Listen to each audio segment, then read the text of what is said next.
que el Gobierno ha aprobado hoy el acuerdo para la implantación del grado de Medicina en la Universidad Pública de Navarra. Quiero recordar que era paso necesario a dar después de que el Consejo Social de la UPNA y también el Consejo de Universidades en Madrid hubiera dado el paso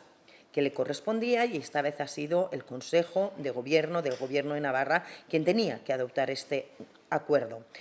Se ha adoptado en la sesión de esta mañana. Así las cosas, el alumnado que desee estudiar el grado de Medicina en la Universidad Pública de Navarra ya puede realizar la preinscripción en el plazo ordinario que comienza dentro de 2 días. El plazo estará abierto desde el 14 de junio hasta el día 21 de este mismo mes. Esta reivindicación, como todas y todos ustedes saben, es histórica, tiene su base en un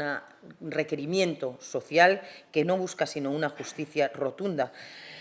Ha dejado de ser una reivindicación para convertirse en una realidad y queremos ponerlo de manifiesto. De hecho, el acuerdo aprobado hoy tiene una trascendencia, creemos, profunda, porque constituye un peldaño más en los que UPNA, junto al Gobierno de Navarra, principalmente junto a los departamentos de Salud y Educación, pero en conjunto junto a todo el Gobierno, llevamos trabajando por el bien y el desarrollo de nuestra comunidad. Además, el grado de Medicina entendemos que supone el colofón a titulaciones afines al sector biosanitario de reciente implantación en la UPNA, grados en biotecnología, ingeniería biomédica, ciencias y ciencias de datos, y fortalece la oferta de grados sanitarios ya existentes en la propia Universidad Pública de Navarra, como son enfermería